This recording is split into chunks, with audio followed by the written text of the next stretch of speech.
Hello, friends, and welcome. Today, we are going to common mistakes in business valuation and how to avoid them. Before we jump into the video, make sure you like the video and subscribe to our channel for more educational videos. Now, let's get started. Business valuation is a complex process, and errors can lead to overvaluation or undervaluation. Here are three common mistakes and how to prevent them. 1.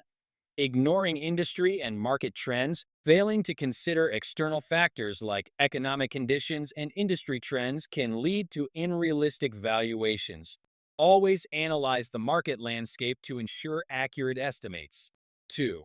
Relying on a single valuation method, different methods such as discounted cash flow, DCF, and market multiples provide different insights.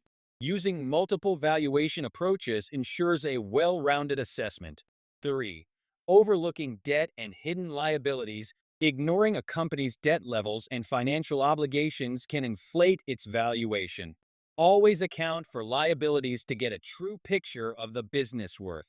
Avoiding these common valuation mistakes can lead to better investment and business decisions.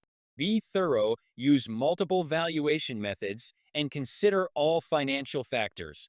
I hope that you like the video and do follow our channel for more professional and business tips and other interesting videos.